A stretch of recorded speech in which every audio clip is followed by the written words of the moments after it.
Lalu siapa 23 pemain yang bakal dibawa Patrick Kluivert untuk menjalani dua laga tersisa di kualifikasi Piala Dunia 2026 zona Asia, terutama di babak ketiga?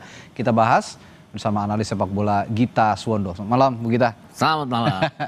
Nih kalau ngomongin lini tengah, tadi kan kita sempat di berita pengantar juga dibahas khusus di lini tengah ini numpuk sebenarnya. Banyak sekali pilihan untuk Patrick Kluivert. Dengan melihat kedalaman skuad di lini tengah, catatan Anda apa untuk timnas kali ini? Sebenarnya dari sisi kualitas pemain kita sangat kaya pilihannya, terutama di tengah. Kalau kita pakai pola 3-4-3 jelas bahwa dua jangkar di tengah itu akan jadi milik Tom Haye dan juga João Pelupessy kalau mengacu kepada kemenangan kita terakhir melawan Bahrain di bulan Maret lalu. Kemudian siapa Ivar Jenner bisa menjadi cadangannya juga. Kemudian Nathan Choaon juga bisa menjadi di sana. Ada Ricky Kambuaya yang pada saat masuk di babak kedua melawan Bahrain juga menampilkan permainan yang sangat baik sekali.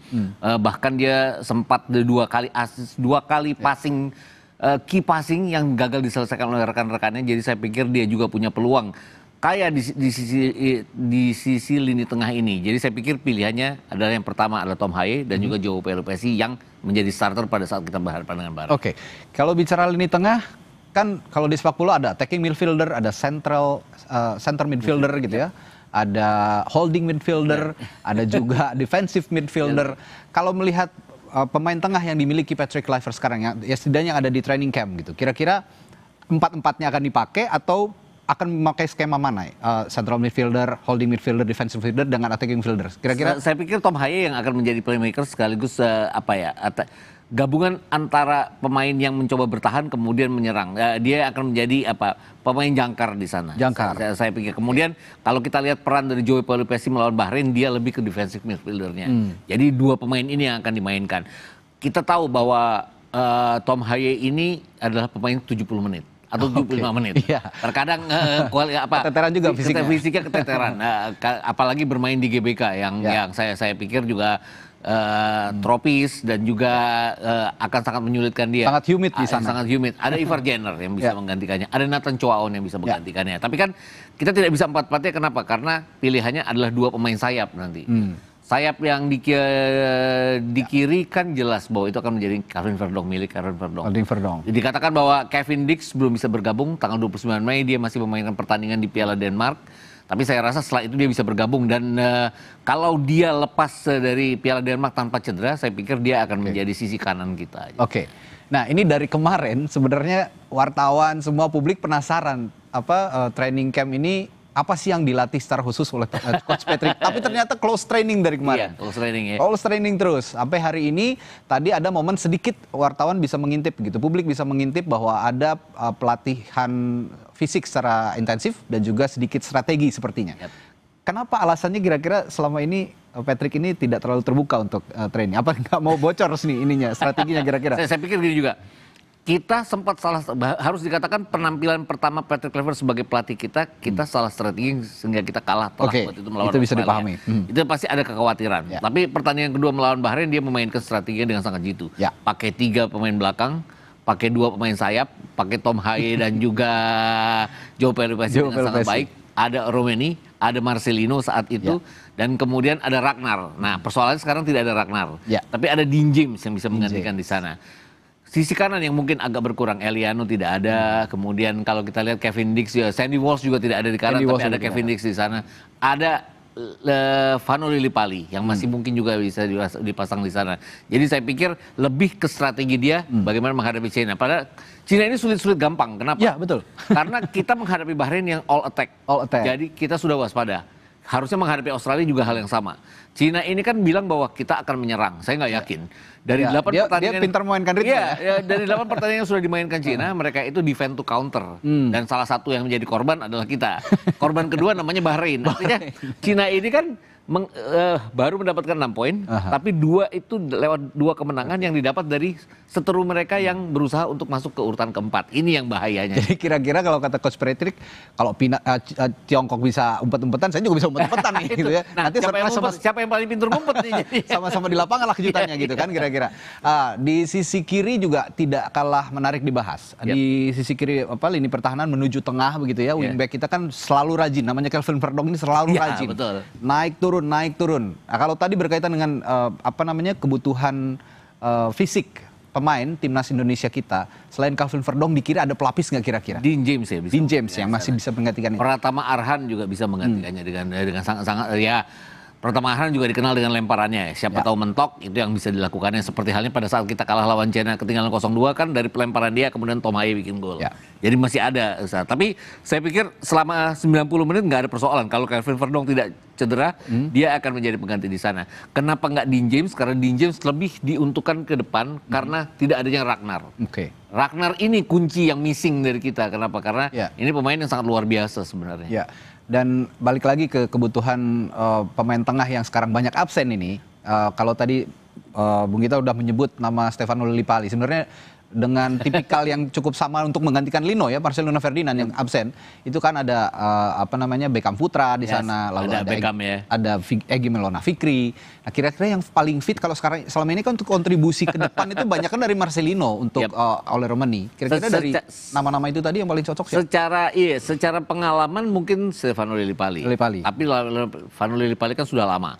Kalau ini tahun lalu mungkin Vano pantas. Kenapa? Karena dia membawa Borneo sangat luar biasa di musim kompetisi yang lalu. Tapi musim kompetisi yang baru berakhir kan dia tidak hebat-hebat amat. Juga banyak jadi cadangan. Ini saya pikir yang agak mengkhawatirkan dia. Apakah dia bisa memainkan ritme yang ditampilkan oleh Cruyff.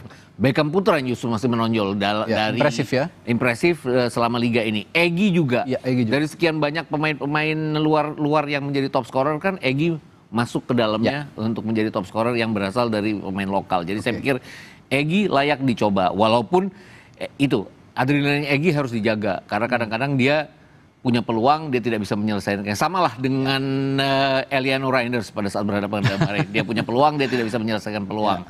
Ya itu tadi yang banyak pilihan, tapi memang mungkin kualitasnya jadi dipertanyakan karena mereka harus menggantikan peran dari Marcelino. Nah ini juga yang lagi diumpetin sama Coach Patrick kayaknya. 3 orang ini nggak tahu siapa yang mau dioptimalkan sehingga latihan khusus untuk pengganti Lino sepertinya tidak diungkap dulu ke publik. Tapi ini bisa jadi strategi gitu atau malah justru akan lebih terbaca oleh Tiongkok? Saya pikir ini strategi gitu ya. Kenapa kita tidak mau open ke publik? Karena kalau udah open ke publik itu bukan cuman jurnalis yang luar biasa pemberitaannya, netizen segala macam juga luar bahaya biasa. Netizen memang. Dan ini kan sekarang ada cyber dari pelatih China bahwa GBK itu nggak ada apa-apanya. Tapi kan yang jelas bahwa di GBK itu kita baru kalah dari Jepang. Kita menahan imbang Australia, kita mengalahkan Bahrain, kita mengalahkan Arab Saudi dengan clean sheet 3 pertandingan itu. Jadi ya saya rasa China itu harus hati-hati, harus waspada dan kewaspadaannya lewat cyber yang dilakukan oleh sang pelatihnya. Nah kemarin waktu terakhir lawan Bahrain, saya melihat Joey Pelupessy begitu padu sekali dengan Tom Haye. Ini yang bisa diulang sebetulnya di pertandingan melawan Tiongkok nanti. Nah kira-kira kalau tadi Bung Gita bilang Tom Haye ini pemain 70 menit untuk bisa padu lagi dengan Joey, nama siapa kira-kira yang bisa saya pikir Ivar Jenner ya. Ivar Jenner jelas bahwa Ivar Jenner ini kan tugasnya banyak nih tahun ini. Senior dia cadangan. Tapi nanti di AFF Under 23 kalau diperbolehkan oleh klubnya dia pasti akan jadi inti. AFC kualifikasi Under 23 yang kita jadi tuan rumah 1 sampai 9 September nanti dia juga jadi pemain inti. Jadi layak dicoba untuk pertandingan kali ini kalau ada apa-apa dengan Tom Haye dalam 2 kali 45 menit. Kalau idealnya, kalau kemarin Bung Gita bilang 3-4-3 menjadi pilihan Kluivert ya. Dan itu masih fluid, sebetulnya 3-4-3 itu bisa jadi 3-5-2 kalau saya perhatikan. Fluid sekali. Sangat fluid sekali. Nah kalau untuk lawan Tiongkok sendiri, pemain tengah tepatnya 4 pemain cukup atau harus 5 diimbangi? 4 cukup. 4 cukup ya. Cukup. Dan di depan 3 lini depan kita juga bisa dioptimalkan, bisa naik turun ke tengah ya. Berani memainkan Beckham di kanan mungkin.